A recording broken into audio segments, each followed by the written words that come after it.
Night my dear students. आज मैं engineer आकृति क्लास 12th के लास्ट चैप्टर प्रोबेबिलिटी को स्टार्ट कर रही हूं। आप बच्चे धीरे धीरे वन बाय वन हमारे साथ चलते चलते अपनी मंजिल के आखिरी कदम पर पहुंच चुके हैं। टोटल 13 चैप्टर थे। आज मैं लास्ट चैप्टर प्रोबेबिलिटी स्टार्ट कर रही हूं। सबसे पहले समझेंगे कि इस चैप्टर का इंपॉर्टेंस क्या है, किस एग्जाम में कितने क्वेश्चन इस चैप्टर से पूछे जाते हैं। मींस मैं बात कर रही हूं वेटेज की।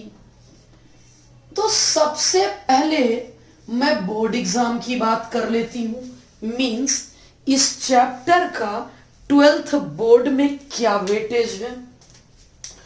अगर मैं 12th बोर्ड की बात करूं तो वह बोर्ड जो 80 मार्क्स का पेपर लेती है वो 8 मार्क्स के क्वेश्चन पूछती है। 8 marks out of 80। Latest pattern के अनुसार सीबीएसई 80 मार्क्स का पेपर ले रही है, 8 मार्क्स का प्रोबेबिलिटी पूछेगी। अगर मैं स्टेट बोर्ड की बात करूं, यानी कि जो 100 मार्क्स का पेपर लेती है, 10 मार्क्स आउट ऑफ 100, जिसे मैं स्टेट बोर्ड की बात कर लेती हूं। मैं समझा देती हूं कि ये विचार हम लोग स्टेट बोर्ड की बात कर रहे हैं। स्टेट बोर्ड, अगर आप में से कुछ बच्चे का लक्ष्य डिफेंस है, आप एनडीए में जाना चाहते हैं, अगर एनडीए में जाना चाहते हैं तो ये चैप्टर आपके लिए बहुत इंपॉर्टेंट है। वेरी वेरी वेरी इंपॉर्टेंट है। लगभग 8 से 10 क्वेश्चन इस टॉपिक से एनडीए में पूछे जाते हैं। 8 से 10 क्वेश्चन। अगर जेई मेन की बात कर लूं, 1 क्वेश्चन एवरी ईयर। अगर जेई एडवांस की बात करें तो ऑलमोस्ट, अगर हम लोग जेई एडवांस की बात करें तो 2 क्वेश्चन पूछे जाते हैं। आप में से बहुत सारे बच्चे ऐसे होंगे जो 11th कुछ नहीं पढ़े होंगे। अगर कुछ नहीं पढ़े हैं तो 11th की प्रोबेबिलिटी भी नहीं पढ़े होंगे। जब 11th की प्रोबेबिलिटी नहीं पढ़े हैं तो 12th की प्रोबेबिलिटी में बहुत डिफिकल्टी आएगी। और हमारा तो एक ही मिशन है, 100 आउट ऑफ 100 आप बच्चों से रिजल्ट लेना। ये तभी पॉसिबल है जब कॉन्सेप्ट क्लियर हो। 12th की प्रोबेबिलिटी पढ़ने के लिए पहले मैं 11th की प्रोबेबिलिटी रिवाइज करवाऊंगी। 11th की प्रोबेबिलिटी के उन कॉन्सेप्ट को दोबारा डिस्कस करूंगी जिसका 12th में उपयोग है।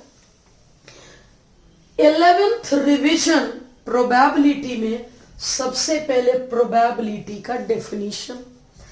आपके स्टेट बोर्ड में इस 11th से 10 मार्क्स में 5 मार्क्स 11th से ही पूछता है। ये पढ़ना मोस्ट अर्जेंट है। और कंडीशनल प्रोबेबिलिटी या इंडिपेंडेंट इवेंट इस एडिशन थ्योरम के बिना मुश्किल है। इसलिए पहले हम लोग 11th की प्रोबेबिलिटी करेंगे। आप बच्चे का क्या विचार है, आप क्या कहते हैं, कैसा रहेगा? मैं तो आपके 12th की प्रोबेबिलिटी को कमांड करने के लिए, कॉन्सेप्ट बिल्डअप करने के लिए 11th की प्रोबेबिलिटी करवाने जा रही हूं। क्लास 12th की प्रोबेबिलिटी में टोटल 5 टॉपिक हैं। अगर एनसीईआरटी के हिसाब से देखें तो पहला टॉपिक है 13.1 कंडीशनल प्रोबेबिलिटी। अगर हम लोग इसके दूसरे टॉपिक की बात करें, एनसीईआरटी का सेकेंड एक्सरसाइज 13.2 में 2 टॉपिक है। इंडिपेंडेंट इवेंट के 10 क्वेश्चन दिए हैं मल्टीप्लिकेशन थ्योरम के 5 क्वेश्चन दिए गए हैं। तीसरा most important, very important, Bayes theorem. बात बोर्ड परीक्षा की करें या मेंस की करें, बेस थ्योरम से जरूर पूछा जाता है। 1 question 6 marks. Fourth topic, random variable and its probability distribution. अगर मैं डिस्ट्रीब्यूशन की बात करूं तो 2 topic, probability distribution and binomial distribution. इन दोनों का mean and variance. Binomial distribution की बात करें तो mean and variance. Total topics इतने ही पढ़ने हैं and total examination point of view से यही है। तो अब हम लोग 11th की प्रोबेबिलिटी स्टार्ट करते हैं। मैं डेफिनेशन ऑफ प्रोबेबिलिटी से अपना आज का लेक्चर स्टार्ट करती हूं।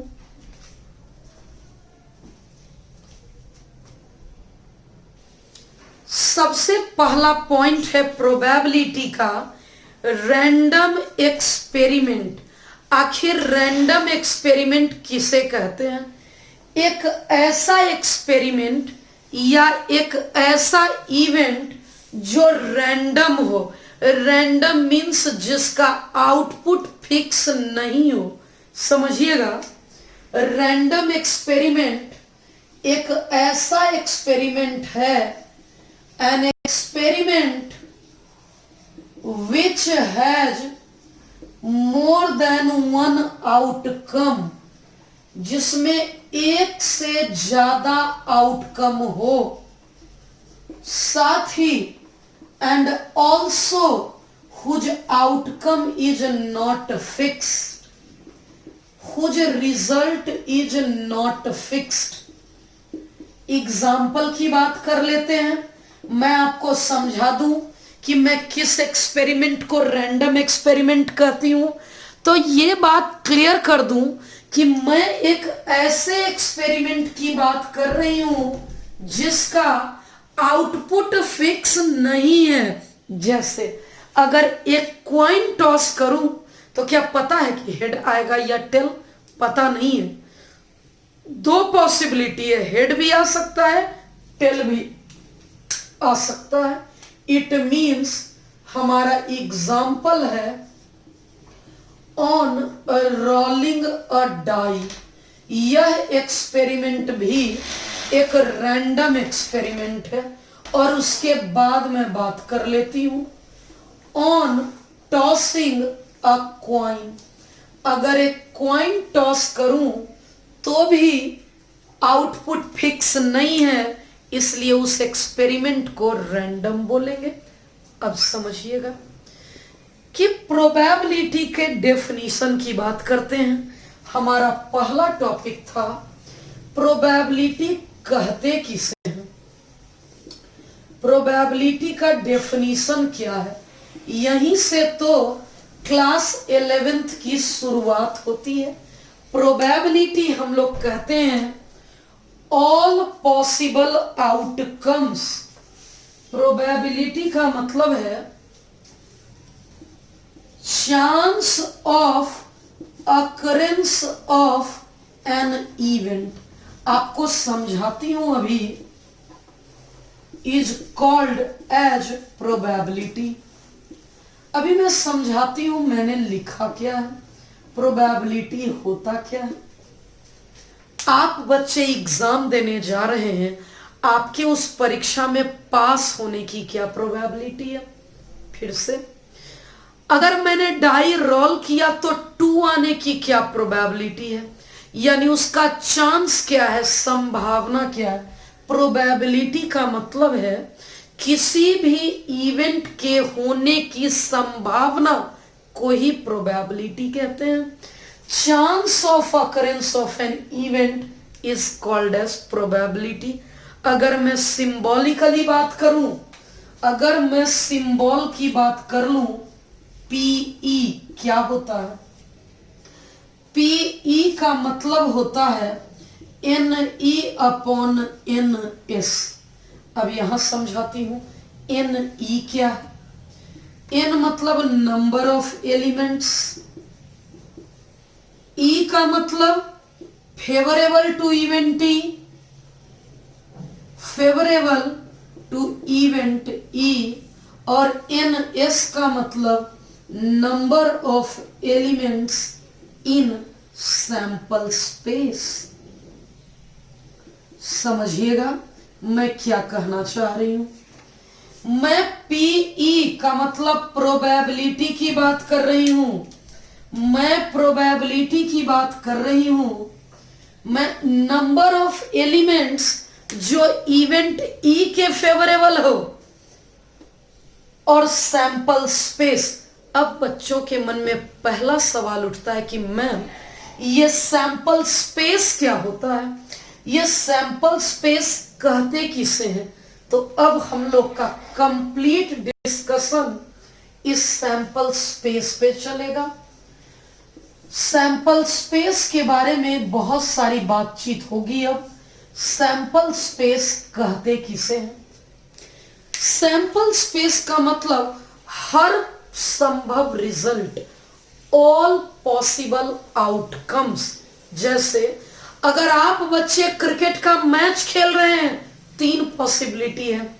अगर आप घर से जा रहे हैं कि मैं मैच खेलने जा रहा हूं, 3 संभावनाएं, या तो आप जीत कर आएंगे, या आप हार कर आएंगे, या मैच ड्रॉ रहेगा। इसी 3 पॉसिबिलिटी को सैंपल स्पेस कहते हैं। मतलब ऑल पॉसिबल आउटकम्स की बात कर रहे हैं हम। ऑल पॉसिबल आउटकम्स को ही सैंपल स्पेस कहते हैं। अब मैं बारी बारी से एक एक करके बात करती हूं। सबसे पहला point, on tossing a coin. अगर एक कॉइन टॉस करेंगे तो सैंपल स्पेस क्या क्या होगा। अगर एक कॉइन टॉस करते हैं तो हमारा सैंपल स्पेस हेड या टेल होगा।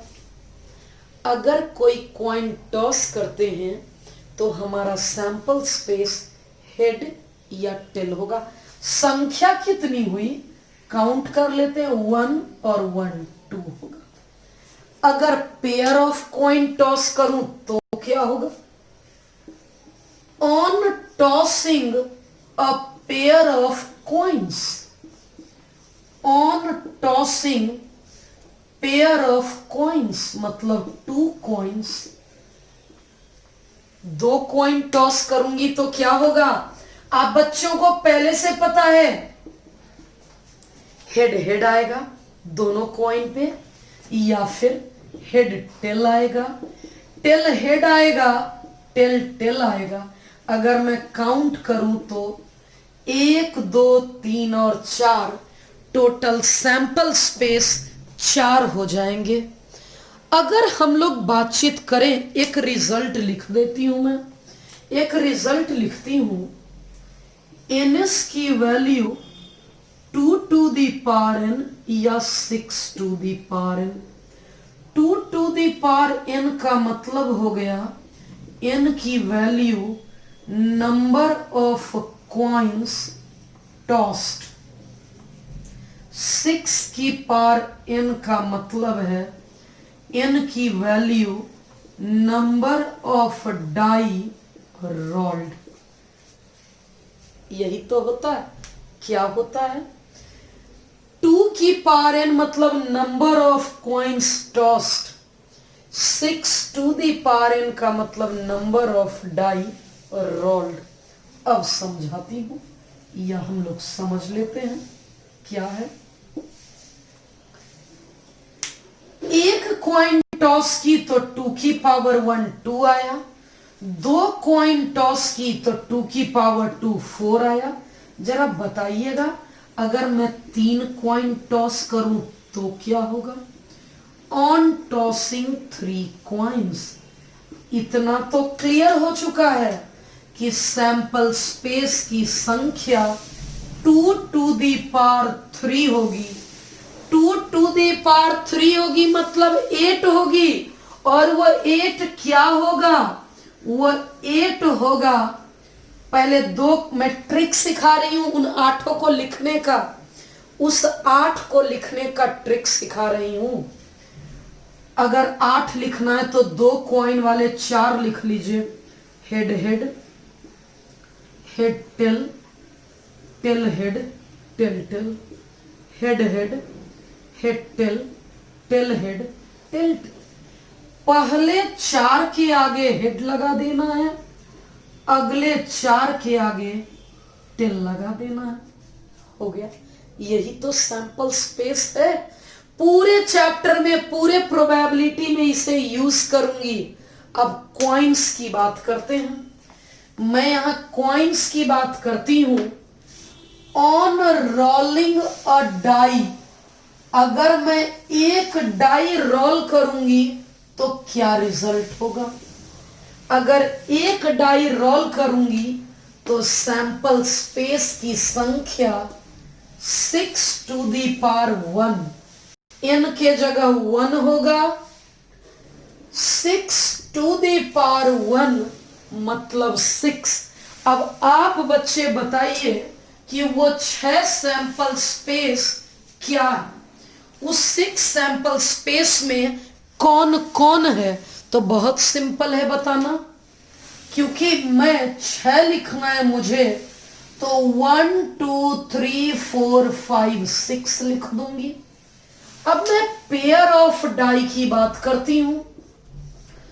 On rolling a pair of die, अगर मैं पेयर ऑफ डाई की बात करती हूं, यानी 2 डाई की बात कर लेती हूं, सैंपल स्पेस होगा इन, एस की वैल्यू होगी 6 की पावर 2, या फॉर्मूला है 6 की power n means number of die roll, 6 की पावर 2 इट मीन्स 36।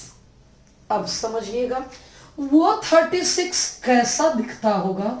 बहुत आसान। 1 1 1 2 1 3 1 4 1 5 1 6। मैंने 6 लिखा है। क्या सिमिलरली आप और 6 लिख सकते हैं? हाँ लिख सकते हैं। 2 1 2 2 2 3 2 4 2 5 2 6। अगर मैं 3 की बात करूं, 3 1 3 2 3 3 3 4 3 5 3 6। अगर मैं 4 की बात करूं, 4 1 4 2 4 3 4 4 4 5 4 6। टोटल 36 लिख रही हूं, क्योंकि आज एक ही बार लिखूंगी, इसके बाद फिर कभी नहीं पूरा लिखूंगी। फिर उतना ही लिखेंगे जितने का जरूरत पड़ेगा। 6 1 6 2 6 3 6 4 6 5 एंड 6 6। बहुत काम आएगा ये। अब अगर हम लोग 3 डाई की बात कर लें, अगर हम लोग 3 डाई की बात कर लें, एक आध क्वेश्चन मिलेगा 3 डाई। डाई मतलब होता क्या है बच्चे? लूडो वाला पासा, उसी को तो डाई कहते हैं। अगर 3 डाई रोल हुआ है तो ns की वैल्यू 6 टू दी पावर 3, जिसे हम लोग 216 कहते हैं। आप बच्चे इतना सैंपल स्पेस सीख गए। अब थोड़ा सा कार्ड्स की बात कर लेते हैं। अब हम लोग कार्ड्स की बात करते हैं। आप बच्चे प्लेइंग कार्ड्स सीखे होंगे, खेले होंगे, देखे होंगे। हमारे मैथ्स में प्लेइंग कार्ड का मतलब है वो 52 कार्ड, सिर्फ 52 कार्ड। वो जोकर वगैरह की जो बात करते हैं आप लोग, वो नहीं है।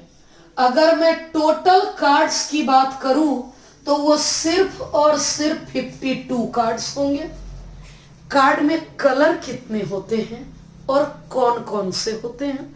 अगर हम लोग कार्ड्स के कलर की बात करें तो सब मिला के दो तरह के कार्ड होते हैं, दो कलर होता है।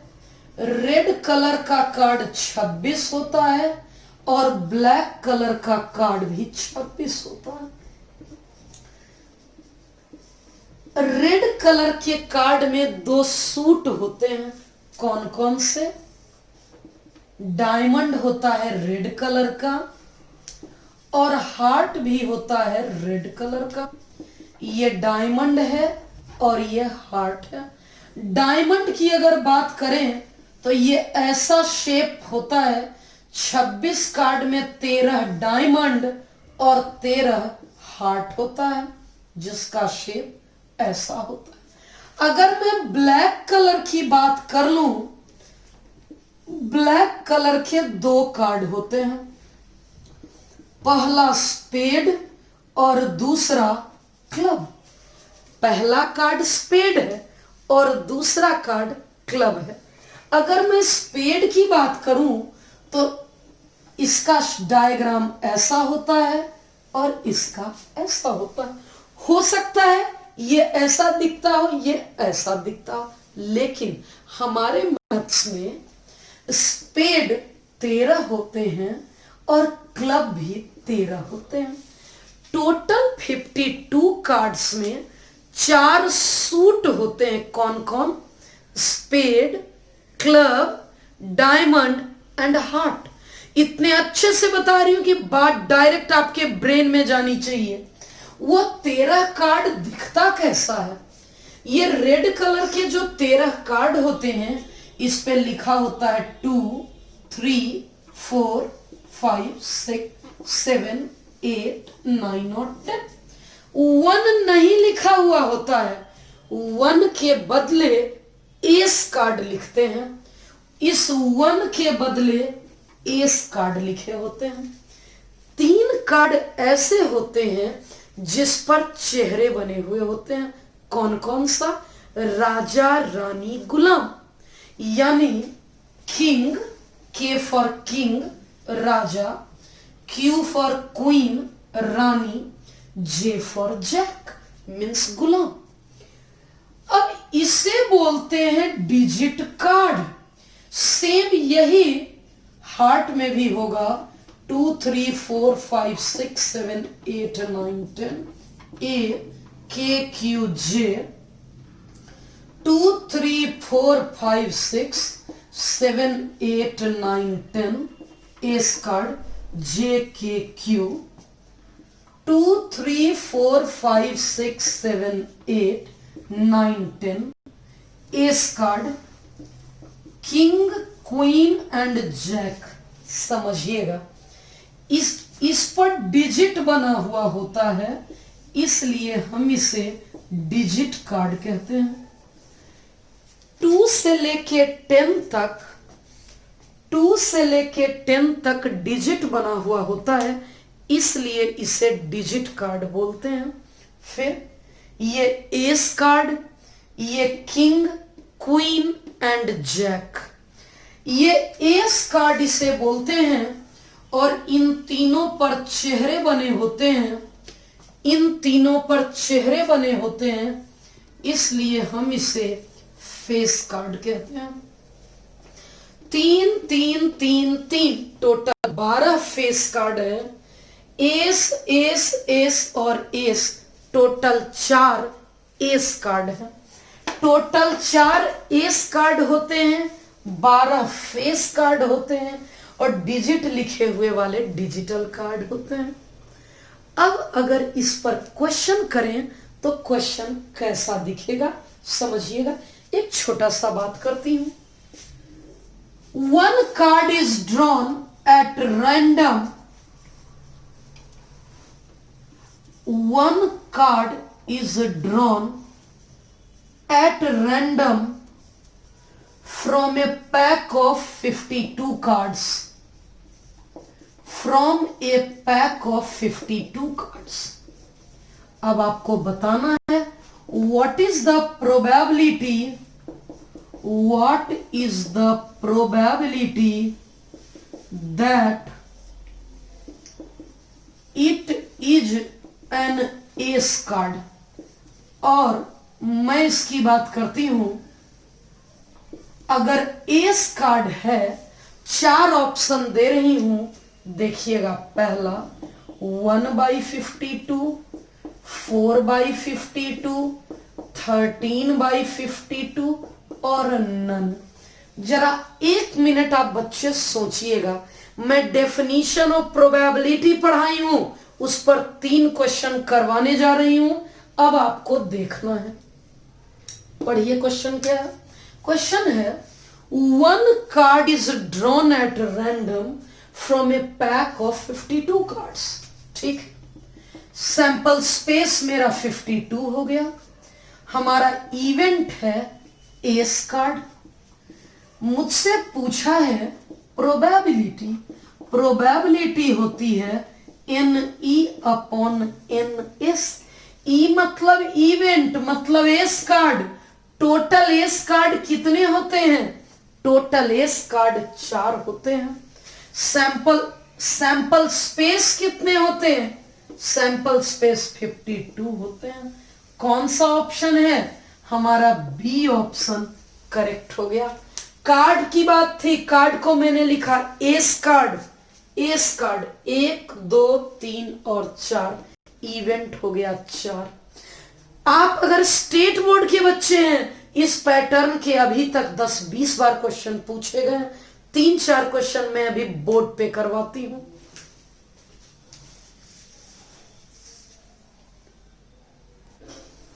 तीन इंपॉर्टेंट क्वेश्चन जो सिंपल लेवल के हैं, लेकिन स्टेट बोर्ड रेगुलरली पूछती है, 1 बाय 1 कर रहे हैं। यहां लिखा है, अ bag contains 3 white and 2 black ball. ये एक बैग है, इसमें 3 व्हाइट बॉल है एंड 2 ब्लैक बॉल है। Find the probability of drawing a white ball. अब यहां से मुझे एक ही बॉल निकालना है, इसकी क्या प्रोबेबिलिटी है कि वो व्हाइट निकलेगा। तो याद है फॉर्मूला क्या होता है? फॉर्मूला होता है PE बराबर NE/NS। अगर मैं व्हाइट बॉल की बात करूं तो व्हाइट में 3 हो गया, ये व्हाइट बॉल में 3 हुआ और सैंपल स्पेस 3 + 2 हो गया। व्हाइट में 3 और सैंपल स्पेस 3 + 2, टोटल 3/5 आ गया, जो कि यहां बी ऑप्शन में करेक्ट दिया हुआ है। फिर समझते हैं क्या लिखा हुआ है। एक और क्वेश्चन क्या है? क्वेश्चन है, a pair of die is rolled. अगर पेयर ऑफ डाई रोल होगा मतलब सैंपल स्पेस ये होगा। पेयर ऑफ डाई रोल होगा मीन्स 2 डाई रोल होगा। 2 डाई रोल होगा तो सैंपल स्पेस 6 की पार्ट 2 होगा, यानी कि 36। फिर the probability of obtaining an even number on each die, even number on each die। मैं बात कर रही हूं प्रत्येक डाई पर इवन नंबर। प्रत्येक डाई पर इवन नंबर मतलब यहां भी इवन, यहां भी इवन और यहां भी इवन। हर डाई पर, यानी इस पर भी इवन, इस पर भी इवन और इस पर भी इवन हो गया। अब अगर मुझे PE चाहिए, NE/NS चाहिए, अगर हमें प्रोबेबिलिटी चाहिए NE/NS, E मतलब 3, 3, 6, 3, 9, sample space 36। Our correct answer is 1/4। हमारा करेक्ट आंसर होगा 1/4। क्लियर हो गया? समझ लेते हैं, थोड़ा सा आगे बढ़ते हैं। कौन सा ऑप्शन है यहां? डी ऑप्शन है। थोड़ा सा आगे बढ़ते हैं, क्या लिखा हुआ है यहां समझते हैं। लिखा है what is the chance of getting sum 7 और 11 विथ 2 डाइस। यानी अगर बातचीत 2 डाई की चल रही है, 2 डाई मतलब sample space 6 to the power 2 जो कि 36 होता है। हमारा सैंपल स्पेस 6 की पावर 2 मीन्स 36। अगर मैं इवेंट की बात करूं, सम ऑफ नंबर appearing